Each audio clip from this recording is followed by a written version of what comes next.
Videos देखने के लिए सब्सक्राइब करें जनसत्ता.com, बेल आइकन दबाकर पाएं लेटेस्ट नोटिफिकेशंस। नमस्कार, स्वागत है आपका जनसत्ता में और मैं हूं कुमार संभव जैन। इस वक्त मैं आपके सामने हाजिर हूं अब तक के कोरोना अपडेट्स के साथ। देश में कोरोना वायरस की चपेट में आम आदमी, स्वास्थ्य कर्मियों के साथ अब पैरामिलिट्री जवान भी आ गए हैं। गुरुवार को बीएसएफ के एक जवान की कोरोना से मौत हो गई। इससे पहले 4 मई को भी एक जवान की सफदरजंग अस्पताल में जान गई थी। मौत के बाद डॉक्टरों ने उसका सैंपल लिया था, जिसकी रिपोर्ट कल देर रात ही पॉजिटिव आई है। अपने जवानों की कोरोना से मौत पर बीएसएफ ने बयान जारी कर शोक जताया है। गौरतलब है कि देश में अब तक कोरोना से बीएसएफ के 155 जवान संक्रमित हो चुके हैं। इनमें सबसे ज्यादा मामले दिल्ली और त्रिपुरा के हैं। देश में आज से स्वास्थ्य कर्मियों और अधिक जोखिम वाले इलाकों में काम कर रहे लोगों पर अश्वगंधा, यष्टि मधु, पीपली और आयुष 64 जैसी आयुर्वेदिक दवाओं का क्लिनिकल ट्रायल किया जा रहा है। केंद्रीय स्वास्थ्य मंत्री हर्षवर्धन ने गुरुवार को मीडिया को यह जानकारी दी। अभी तक अस्पतालों और अधिक जोखिम वाले इलाकों में काम कर रहे कोरोना वॉरियर्स को हाइड्रोक्सीक्लोरोक्विन टैबलेट दी जा रही है। देखिए, आज का दिन बहुत महत्वपूर्ण है। जिस प्रकार से कोविड-19 के प्रति सारे दुनिया में एक प्रकार की जंग छिड़ी हुई है और उसके कारण सारी दुनिया तकलीफ में है। ऐसे में भारत में एक ऐतिहासिक काम शुरू हुआ है।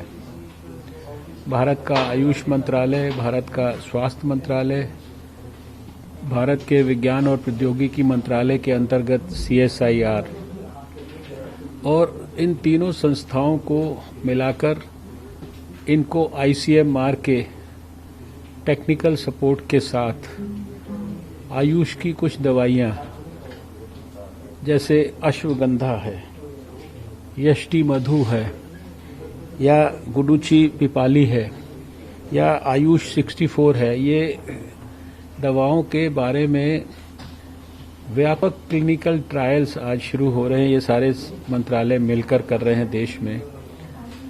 उन लोगों के ऊपर जो हेल्थ वर्कर्स हैं, हाई रिस्क एरियाज में काम कर रहे हैं, या समाज के अंदर वो लोग जो कोविड-19 के मरीजों के संपर्क में हैं, उसके कारण हाई रिस्क हैं, उन सबके ऊपर प्रोफाइलेक्सिस की दृष्टि से दवाइयों का क्या रोल हो सकता है, या इन दवाइयों का कोविड बीमारी के खिलाफ लड़ने में क्या योगदान हो सकता है। फिलहाल देश में कोरोना से संक्रमितों की संख्या 53,491 हो गई है। पिछले 24 घंटे के दौरान आंध्र प्रदेश में 56, राजस्थान में 83, हरियाणा में 10, कर्नाटक में 8, बिहार, छत्तीसगढ़ और चंडीगढ़ में 4, हिमाचल में 2 और ओडिशा में 1 मरीज की रिपोर्ट पॉजिटिव आई है। ये आंकड़े covid19india.org और राज्य सरकारों से मिली जानकारी के आधार पर हैं। वहीं केंद्रीय स्वास्थ्य मंत्रालय के अनुसार देश में कुल 52,952 लोग संक्रमित हैं।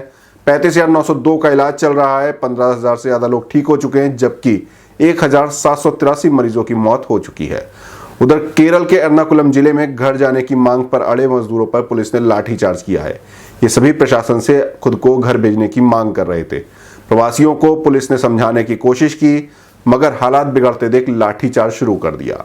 एर्नाकुलम में प्रदर्शन कर रहे मजदूरों पर पुलिस द्वारा लाठियां बरसाने का वीडियो सोशल मीडिया पर वायरल हो रहा है, जिसकी काफी आलोचना की जा रही है। देश भर में कोरोना वायरस के संकट के साथ महाराष्ट्र में संक्रमितों की संख्या लगातार बढ़ती जा रही है। राज्य में कोरोना के संक्रमण से पुलिस भी नहीं बच पाई है। मुंबई में पुलिस के 250 जवान अब तक कोरोना वायरस की चपेट में आ चुके हैं। कोरोना के लक्षण वाले मामले संख्या में काफी कम है और इनमें से कोई भी ICU में भर्ती नहीं है। मुंबई पुलिस के कमिश्नर परमवीर सिंह ने इस बात की जानकारी दी है।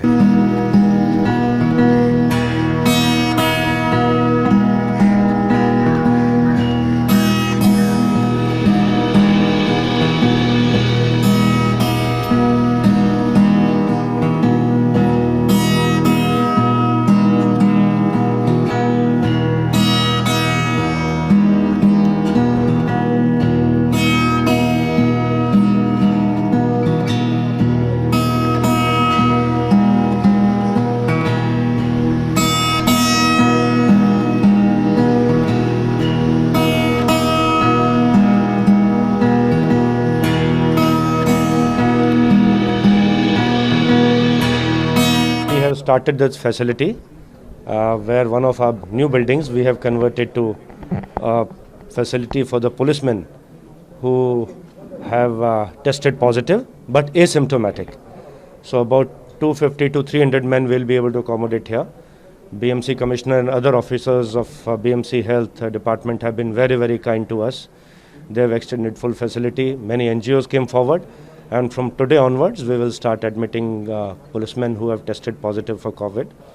We have about 250 men who have tested positive, but thankfully number of symptomatic cases is very low, and as of now none of the people who have tested positive, they are in ICU or they are on none of them.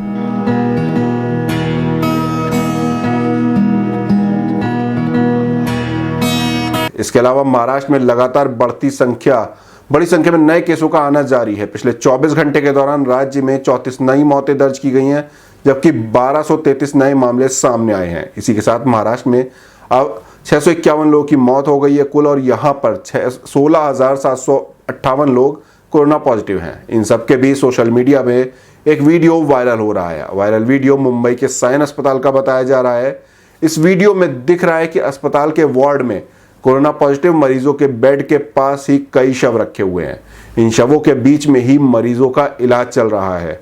Video को महाराष्ट्र के पूर्व CM Narayan Rane के बेटे और BJP विधायक नितेश राणे ने भी Twitter पर शेयर किया है।